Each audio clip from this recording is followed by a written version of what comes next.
Hi friends, ఇది పెసరపప్పు చారు పెడుతున్నానండి. పెసరపప్పు అండి చలవ చేస్తుందండి బాగానే, మనకి వేడి ఉన్నా సరే బాగుంటుందండి. చలవ చేసే వస్తువులు వాడుకుంటే మనం ఎక్కువగాను ఏ కూరలో ఏమీ లేనప్పుడు ఇలా పెట్టుకున్నాం అనుకోండి, కారం కారంగా ఉంటుంది, బాగుంటుందండి. ఒక కప్పు పెసరపప్పు తీసుకున్నానండి. దీనిలోకండి ఒక స్పూన్ జీలకర్ర, 3 పచ్చిమిరపకాయలు, చిన్న అల్లం ముక్క అండి, ఇది సరిపోతుందండి. 4-5 ఎల్లుల్లి రెబ్బలండి, చిన్న చిన్నవి. ఇవండి ఈ పప్పు ఉడకబెట్టేసి కడిగేసి ఉడకబెట్టేసి కుక్కర్లో పెట్టుకోవచ్చు, మామూలుగా పెట్టుకోవచ్చు. తక్కువ నీళ్ళు వేసుకోవాలండి. ఒక గ్లాస్ పప్పుకి 2 గ్లాసుల నీళ్ళే వేయాలండి, రైస్ లాగా దీనికి.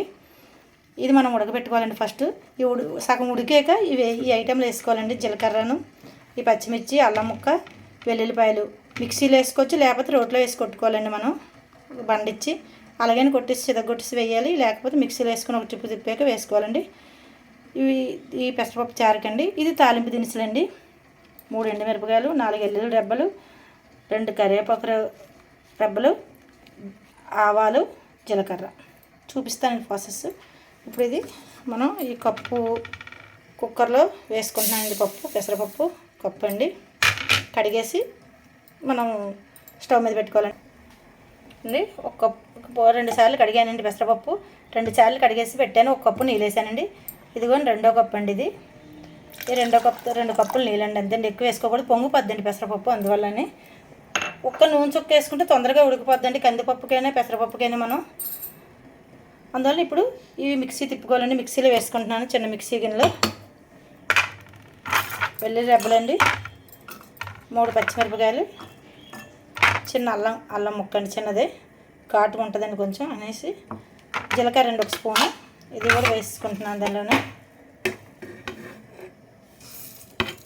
వేస్తానండి.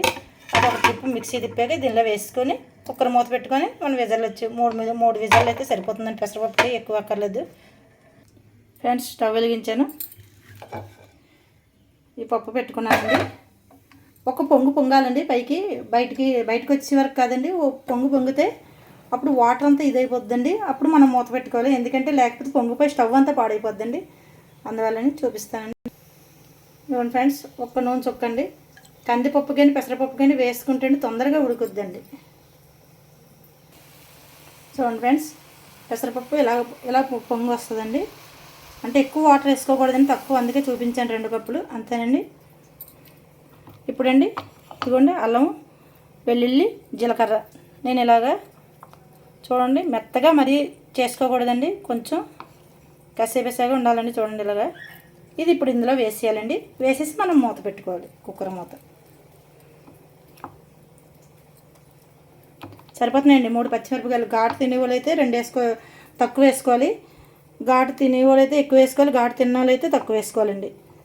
నేను 2 వేసుకున్నానండి. అల్లం ముక్క ఉంది కాబట్టి, అల్లం కూడా ఘాటే కాబట్టి నేను 2 వేసుకున్నానండి ఒక కప్పుకి. కొంచెం ఫ్యామిలీ ఎక్కువ ఉన్న వాళ్ళు కొంచెం ఎక్కువ వేసుకోవచ్చండి మనం క్వాలిటీ. అంతే ఫ్రెండ్స్, ఇందులో వాటర్ వేసుకుంటూ కొంచెం ఇది అవుద్దండి, అంతే అండి. ఇది మూత పెట్టుకొని చూపిస్తాను తాలింపేది ఉడుకు. ఈ పెసరపప్పులోకి ఇంకా మూత పెట్టలేదు నేను. 2 మినిట్స్ తర్వాత మూత పెడతానండి. కొంచెం వాటర్ ఇంకాలి, ఎందుకంటే మరీ వాటర్ ఉంటే పొంగిపోయి పాడైపోద్ది స్టవ్ కూడా అనేసండి అలా ఉంచాను. ఇప్పుడు ఫ్రెండ్స్, దీనిలోకేనండి పసుపు, చిన్న స్పూన్ పసుపు అండి. సాల్ట్ తగినంత అండి, దాన్ని మనం ఎంత సరిపోద్ది అంత. కొంచెం మనం ఈ కుక్కర్ అయిపోయిన తర్వాత అండి, ఈ పప్పు ఉడికిపోయిన తర్వాత అల్లం, వెల్లుల్లి, జీలకర్ర వేసాం కదండి, ఇది ఉడికిపోయిన తర్వాత పక్కగా తీసాక వేడి నీళ్ళు 1 గ్లాసులు వేసుకోవాలండి. పలచగా కావాలంటే పలచగా, చిక్కగా కావాలంటే చిక్కగా చేసుకోవచ్చండి మనం పెసరపప్పు చారు. అంటే చాలామంది పలచగా తింటారు, కొంతమంది చిక్కగా తింటారు, మన ఇష్టం అండి అది. అందుకని నేను చూపిస్తున్నానండి ఫ్రెండ్స్. ఇలా ఇంకిపోలే. ఇప్పుడు మూత పెడతానండి దీనికి, కుక్కర్ మూత. ఇప్పుడు మూత పెట్టేసుకొని 3-4 విజాలు రావాలండి. ఉడికిపోతే తొందరగా అయిపోద్దండి పెసరపప్పు మాత్రం. కట్టేస్తున్నాను ఫ్రెండ్స్, 3 విజాలు అయిపోయాయి.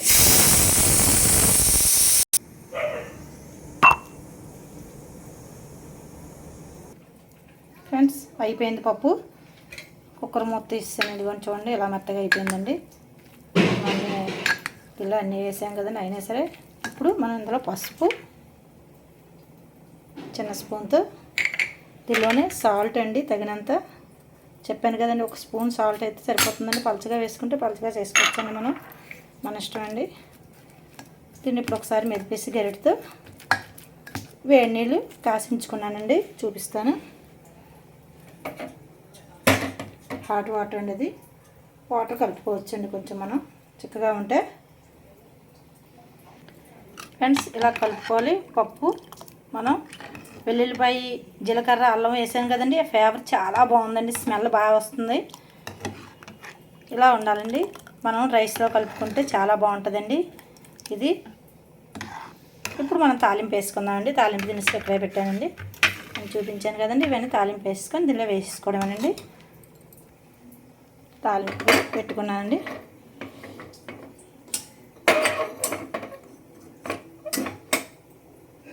ఆయిల్ 2 స్పూన్లు ఆయిల్ వేసుకోవాలండి మనం. 2 స్పూన్స్.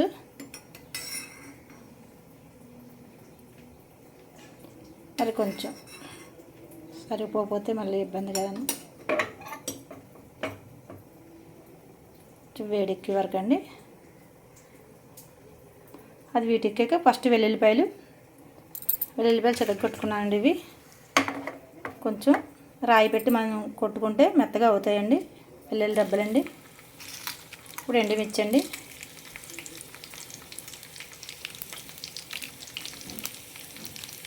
ఇప్పుడు జీలకర్ర, ఆవాలండి, అంతే అండి పోపు దినుసులు. ఈ 4 ఐటెంలు. కరివేపాకు రెబ్బలు కొంచెం వేగాక వేసుకోవాలండి, ఫస్ట్ వేసుకోకూడదండి. అవి వేగిపోయి వేగవండి.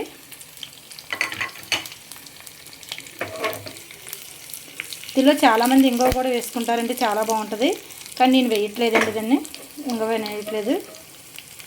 స్మెల్ చాలామంది ఇష్టపడి తింటారండి. అంటే ఇది పెసరపప్పు చారు కదండి, అందువల్ల నేను ఇంగువ వేయట్లేదు. కందిపప్పు చారుకి అదైతే వేసుకోవచ్చు, పెసరపప్పు చారు కాబట్టి వేయట్లేదండి.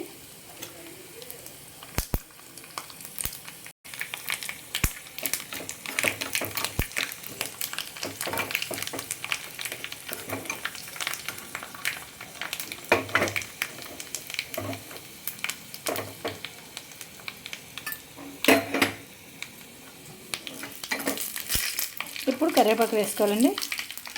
తీసి ఉంచుకున్నాను కదండి, 2 రెబ్బలు కరివేపాకు వేసుకుంటున్నానండి.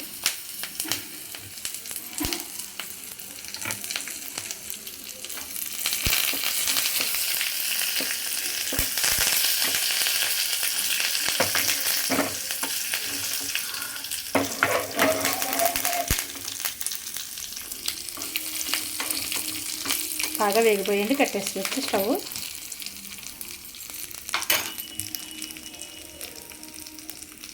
అది ఇందులో పంపేసేయాలండి. మనం తాలింపు వేసుకున్నాం కదండి, ఇందులో వేసుకుంటే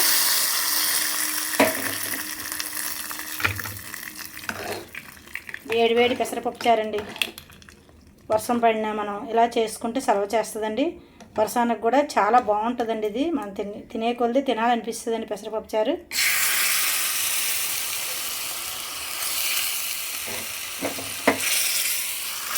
ఒకసారి ట్రై చేయండి ఫ్రెండ్స్.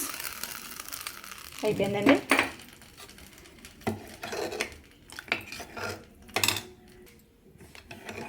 వేడి పెసరపప్పు చారు ఫ్రెండ్స్.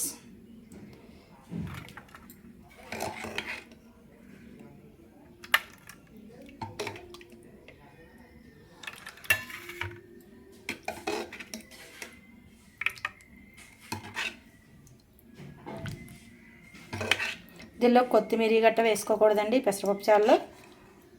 అంటే ఇలా చేసుకుంటే అండి చాలా బాగుంటుంది.